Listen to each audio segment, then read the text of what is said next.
Hi everyone, welcome back to COP-3402. Today we're going to be looking at how we can implement redirection in our C programs using the dup and dup2 syscalls. So first, a recap on what redirection is. In Bash, we can redirect the input and output of a program using the greater than and less than signs, so these tag characters. So for example, I could write this line here, cat, and redirect the output to outfile.txt. I'll hop over to my terminal and do that. So cat outfile.txt. I can type in some content, hello world, and then press Ctrl D to end the input. And if I use cat to view the contents of that outfile, you can see it has what I typed in. I'll remove that file now. We can also redirect input, so I can say grep define and redirect input from the terminal to user include stdio.h. And this will find all the instances of the word defined in stdio.h. Now, I want to note this is actually a little superfluous with grep because with grep you can actually pass a file directly to it. So in this case, I actually would not need to use the redirection at all. It would work the same without it.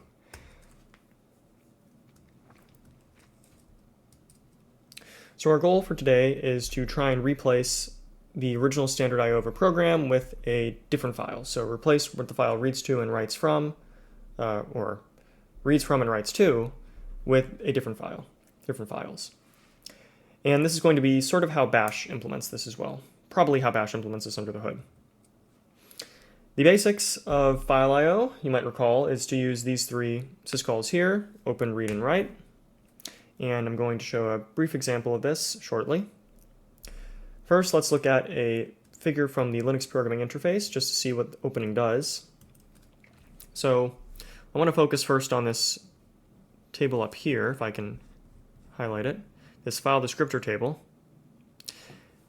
When we are running a program, which as you might recall, a running program is called a process, every time we open a file, we get a new entry in this table, a file descriptor. So every call to open gives us a new file descriptor. These three file descriptors are opened by default for us when we start a program. This is going to be standard in, standard out, standard error. We might have 3 through 19 file descriptors already opened in this process as well. And then you'll notice that FD20 points to the same entry in this next table as FD1. So let me zoom out some more so you can get a better look at that. This is the open file table. It contains the file descriptions of all the files that our file descriptor table is referencing, and more. And these are actually also referencing this inode table, but we don't need to worry about that for this lecture, so no need to worry about that here. The big idea is that each file descriptor points to a file description in this table, and some file descriptors can point to the same description. And we're going to see shortly how that's possible.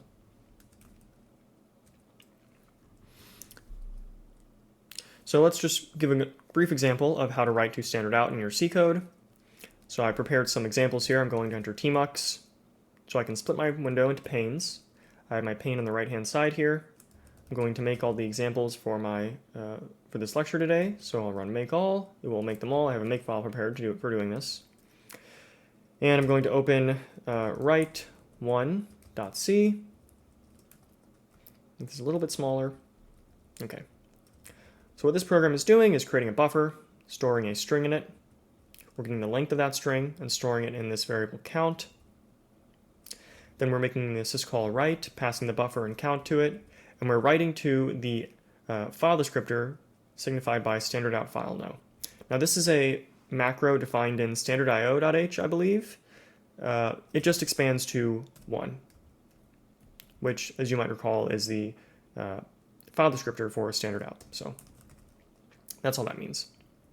If we encounter an error, we'll emit some error messages and then exit. So if I run this, you might expect what will happen. We will get a message to the console, to the terminal.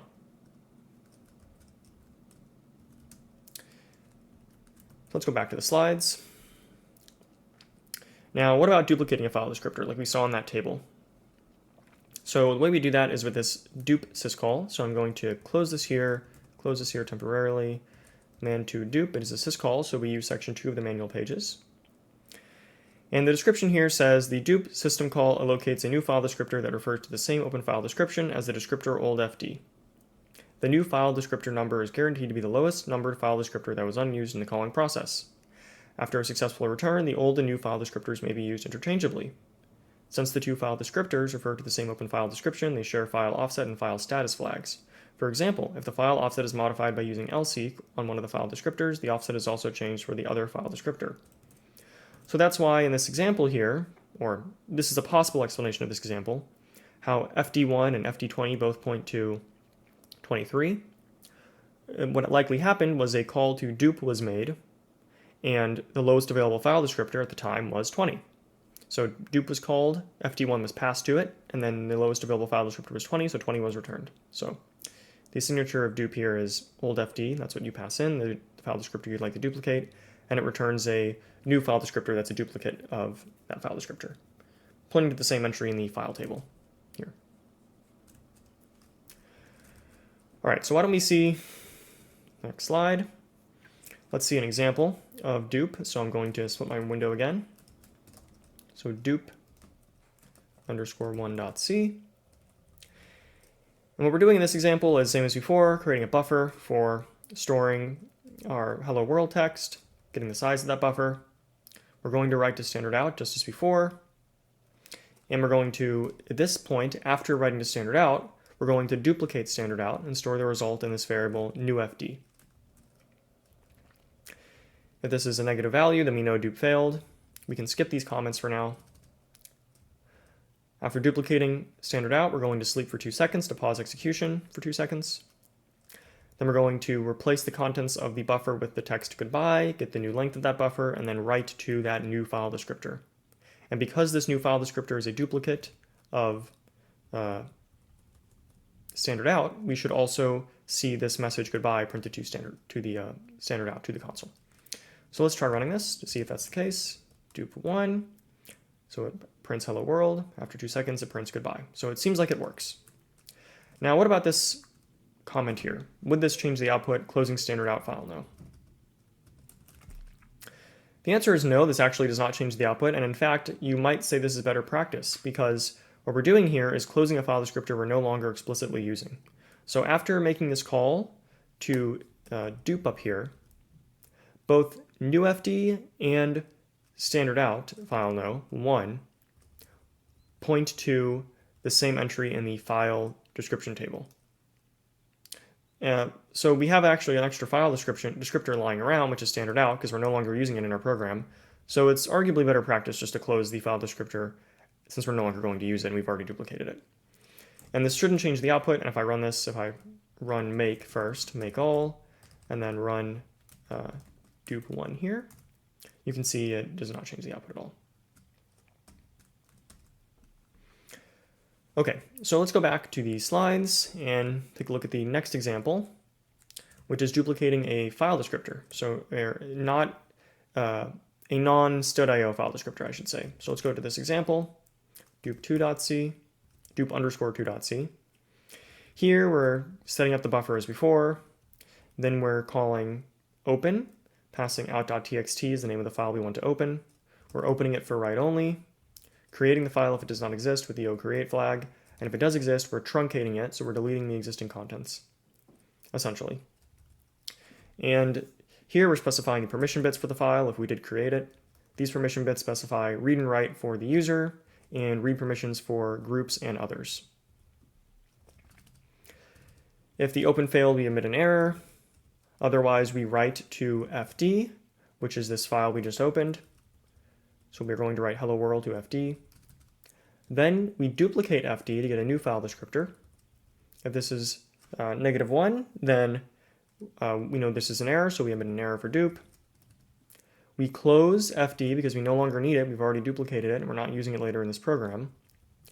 Then we set up our buffer with the contents goodbye, recompute our buffer length, and then we write to the new file descriptor. So this is in essence the same as before. The only difference is we're not writing to standard out. We're now duplicating and writing to some file. And the name of that file is out.txt. So you can see it right here. So if we run this, if I run dupe underscore 2, you'll see nothing in the console. That's expected. What we should see, though, is in the out.txt file, both hello world and goodbye. Because we wrote to the out.txt file explicitly here. Then we duplicated that file descriptor into new FD on this line. And then finally, we wrote to that new file descriptor here, which, remember, is a duplicate of the original FD we had assigned to the call to open of out.txt. Okay, so now let's go back to the slides. So why do we use dupe? Well, so far we've just duplicated existing file descriptors. That's not very exciting. Why would we even need to do that? We already have the file descriptor to those files we want to write to. So what's the point? Well, one purpose is to have redirection, to achieve redirection. And dupe is actually kind of poor for doing this because we can't control the number of the new file descriptor that is given to us. It's just the lowest available descriptor. So a better variant is the dupe2 syscall. So let me look at the command pages for dupe2 just to read it so we get an idea what's here. It's the same pages as dupe actually. The dupe2 system call performs the same task as dupe, but instead of using the lowest numbered unused file descriptor, it uses the file descriptor number specified in new FD. So we can see here dupe2 expects two arguments, old FD and new FD. In other words, the file descriptor new FD is adjusted so that it now refers to the same open file description as old FD. If the file descriptor new FD was previously open, it is closed before being reused. The close is performed silently, so any errors that occur during the close are not reported by dupe2. All right, so let's go back to our examples here. Split the pane again, split the window into panes. I'll open dupe2 _1.c. And let's go back to our slides. So brief recap, where are the file descriptors for standard in, standard out, and standard error? Or what are they? Well, we know that they are 0, 1, and 2. You can actually find their definition in unistud.h. I thought it was stdio.h, but I guess it's unistud.h. And we can actually verify this. So if I open up that file, user include unistud.h, and then I search for, so I press / to search, and I search for standard out file no, you can see we find the definitions right here. It's a little bit smaller so it fits. There we go. Yep, standard file descriptors. So this slide seems to be correct. So I actually misspoke earlier. I said studio.h. It's unistud.h. I was thinking studio.h because these are the standard IO file descriptors, but I suppose that's not how the developers of this were thinking. Okay, so as we reviewed in the man pages, dupe2 lets us replace a file descriptor with a new one, but it doesn't close the old FD, just the new FD before reassigning it. And we can use this to redirect standard out like so. So we have an existing file descriptor that's pointing to maybe a file or a pseudo file or some kind of pipe or something. We can redirect standard out to that file by making this kind of syscall here. So let's see some examples. So we already have it open actually, dupe2. So again, we're setting up our buffer. I'll zoom in a little bit here. Getting the length, opening this out file for writing just as before. And now what we're doing is instead of writing explicitly to FD, what we're doing is first calling dupe2 and redirecting standard out file no to FD.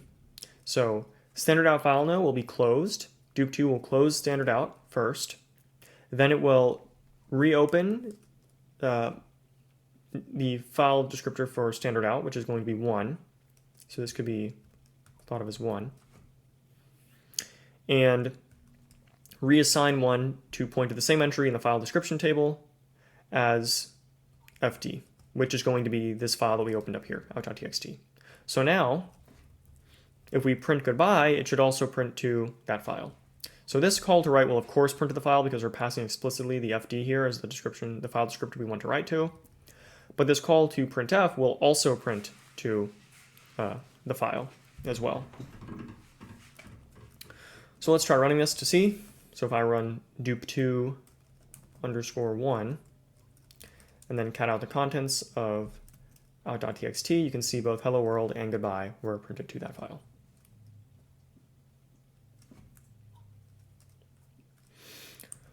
All right, let's look at another example. Actually, first let me look at the slides. Yeah, okay, I think it's time for a diagram. So let's take a recap of what just happened here. I have some drawing ready here. Let's say here's our file descriptors. The contents of each element in this table we don't have to worry about. What matters is really just the indices and where they point to. So let's say our process, our program that we just saw, had these file descriptors, and this is the entries in the file description table, file descriptions. What we can view this as is conceptually, it's as if, actually this is more really what's going on under the hood. Each of these descriptions or descriptors are pointing to a specific description. And let's just assume that they're nice and organized like this, where they point directly to the same descriptions. What we have done with that call to dupe2, so I'll go back to the code. What this call to dupe2 is essentially doing is closing the descriptor, or I'm sorry, not that one, this one, for standard out, number 1, closing standard out's file descriptor, and then reopening it to point to the same entry in the description table as 3. Let's just assume that 3 is the name of this FD here, that this FD has the value 3. If we assume that, then dupe2 will close standard out's file descriptor, which is 1, and then reopen it pointing to the same entry in the file description table. So that's essentially what's going on here. Okay, so I'll go on to the next example, dupe2 2.c. I think that's where we are in the slides. Let me just check. Yeah. So just as we can redirect standard out, we can also redirect standard in. So here we have a file we're opening for reading only, hello.txt. I'll cut out its contents here so you can see it. Text from hello.txt. I'll leave this on the screen actually for reference. And we're setting up a char buffer, char array called s, getting the size of that buffer. We're just going to store it as 1028 hard-coded in. Make sure that the call to open succeeded. Then we're going to make sure, or call dupe2 here to redirect standard in this time to FD. So if I go back to the slides I have here, what this is essentially doing is closing 0, which is standard in, and redirecting it to 3, assuming 3 is that hello.txt file.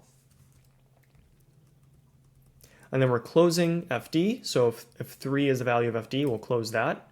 So now we only have this file descriptor pointing to this entry in the file table. If there's an error, we'll quit, of course. And then we're going to call fgetS, which if I go to the man pages here, so hold Shift and press K on your keyboard, and Vim, you can go to the man pages directly. FgetS reads at most 1 less than size characters from stream and stores them into the buffer pointed to by S. Reading stops after an EOF or a new line. There's only 1 line in this file, so that difference doesn't matter. If a new line is read, it is stored into the buffer.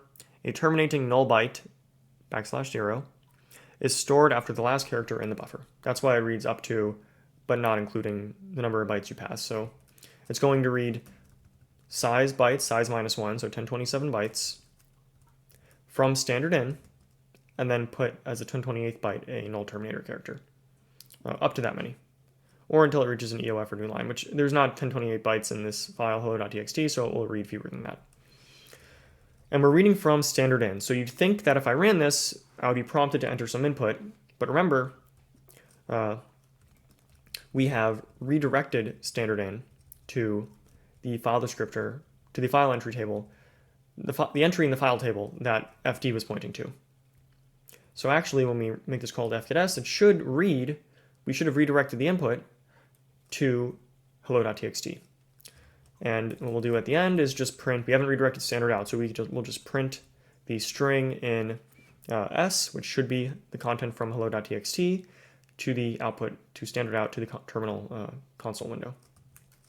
So I'll run here dupe2_2, and you'll see this is exactly what happens. We read from hello.txt and printed it out to standard out. So let's go back to these slides again here. And now let's put this together with what we learned in the last lecture about creating child processes. Let's combine these two to see how we can create a child process and redirect its output to a different file. So I have these two examples prepared. Let's take a look at them now. So let's go and edit dup_fork.c. No, that's not what it was called. What was it called? Oh, I know what it was. Yeah. dup2_fork.c. And in this example, all we're going to do is we're only going to create a child process, but we're not going to call exec to replace that child process with a different program. We're just going to fork and then redirect the child's output. So here we're opening this file, out.txt, as before for writing, closing early if open failed. Then we're going to use that idiom we reviewed in class and in lecture, the switch fork idiom. On -1, we have an error, so we quit. In the parent, we're going to use the wait syscall to wait until the child is terminated.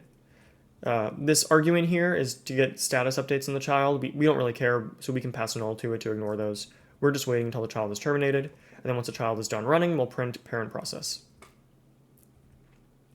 And in the child, what we're doing is we're going to redirect standard out to fd. So this call to dup2 will redirect standard out to fd. And then exit early if it failed. Close fd because you no longer need it because you've already redirected standard out. And then print child process.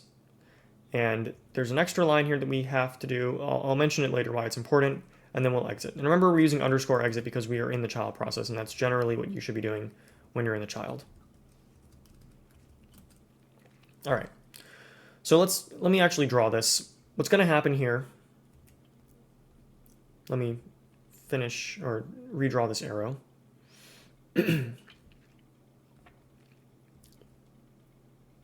Let's go back to the file now and go through this line by line. So we have a call to open. Let's assume that fd is here. fd3 has fd has the value 3, and that file is at this point in the file description table. And remember, when we call fork, the child process gets a copy of the parent process's memory, including all open file descriptors. So what I'm going to do is copy this table. I'm going to drag it down here to signify that it's a copy. Let me actually select the whole table. There we go. I'm going to move this down just a little bit so it's, there we go, more centered with these two different tables.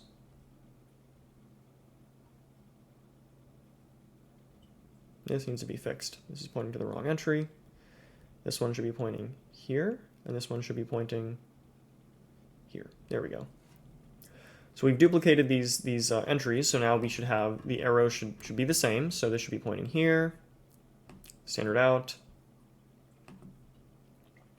standard in, I should say, standard out, and then standard error, and then here, the file descriptor that was opened. And let me change the colors of these two so it's easier to see what's going on. Change these colors, we'll make it green so it's different. Select these 4 arrows, I'll make those green as well. All right. So after the call to fork, this is what the program looks like. The state of these two processes looks like. And in the child process, what we're going to do is dup2 standard out to fd. So we're for the child process, the green process here, we're going to close the file descriptor, redirect, oh, I'm sorry, wrong one. Close the standard out file descriptor, which should be at number 1 here. Redirect it to the same location as fd, which should be 3.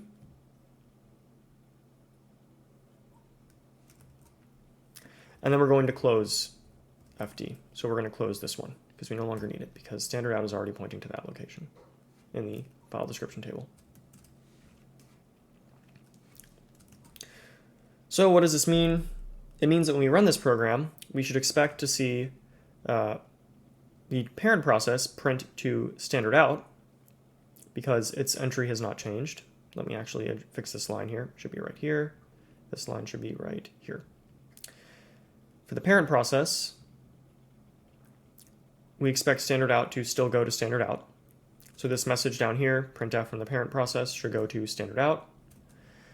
And in the child process, standard out has been redirected to entry 3 in the file description table, which we had said would be the file we had opened for writing.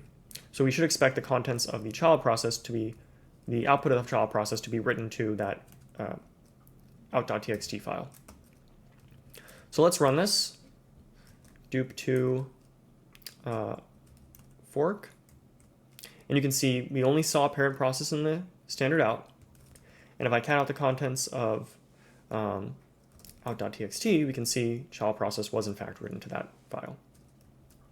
Now what's with this call to flush down here? So we can't forget to flush. Good advice in general. If I were to comment this out, what would happen? Let's take a look. So I'll run make all, and I'll rerun that call to dupe2 fork, and then count out the contents of out.txt. You'll notice that it's empty now. So the child process did not have its output written correctly to that out file.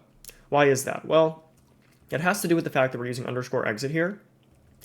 Recall that underscore exit terminates a process immediately. File descriptors are closed, but if I search here for the word flush, you can see that it actually says open stdio 3 stdio streams are not flushed, which means that because they're not flushed, any contents that are pending to be wrote to an external file will not be written unless we actually flush them ourselves manually. So when you go to write, when you actually use a call like write or printf, there is a buffer. They're usually actually buffered before they are written directly to that file. The shell or the kernel will buffer the outputs of that process in memory as an optimization, and then it won't actually dump the contents in that buffer to the destination file until that buffer is flushed. And normally this happens when a process terminates, but because we're using underscore exit here, which is the proper practice for child processes, we have to flush manually. So we have to use fflush, and we're flushing standard out. And remember, standard out has been redirected to that file fd here. This line signifies that. And so ultimately we see, if we run, if I can actually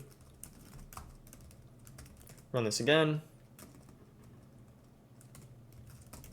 that the child process correctly writes to out.txt. All right, now let's finally put this all together with everything we've learned so far and go on to the last example that I have today. Dupe2 fork exec.c. And this is pretty similar to the last one. The difference is we're no longer printing from the child, we're just calling exec LP specifically. So the L means we passed a list of arguments directly to the call to exec. The first argument is the name of the program we want to run. The second argument is the subsequent arguments are the arguments we want to pass to that program. And by convention, the first argument you pass to a program is the name of the program itself. So we have ls here, so that's the name of the program we're running. And then null signifies the end of the arguments we are passing to the program we are execing. And the p just means we can look up these programs in our path variable. So without p, we'd have to specify /user/bin ls. But because we're using the p variant, we don't need to do that. And remember, if exec succeeds, it should not return at all. So if we get anywhere past exec, we know it's an error. So we can just p error exec and then exit. And we don't need to flush here. I've tried to figure out why this is the case, but I'm not really sure why. I haven't been able to find a concrete answer on this. But if we're using exec, you don't need to flush within the child process for outputs to be written successfully. They're not buffered, or the buffer is flushed. I'm not sure what's doing the flushing, but we don't have to do it ourselves. So I'm going to run this example. And what we should expect to see here is that the parent process prints to standard out, and the child, since we're still doing the same dupe2 redirection as before, should print the contents or the output of the ls command to the file out.txt. So let's try running this. Dupe2 fork exec, and we'll see the parent process printed its output to standard out. And if I count the contents of out.txt, you can see that the ls output of the previous command, or the child process, was in fact printed to the file out.txt. And that wraps up today's lecture. So I hope you take away from this the power of dupe and dupe2, how we can use them for redirection, and then I hope you're ready to combine them with fork and exec, because you'll be doing that in one of the future projects in this course, combining dupe to fork exec, and then eventually the pipe syscall, which we'll learn about later, to create your own miniature shell. So look forward to that. We'll see you all Tuesday.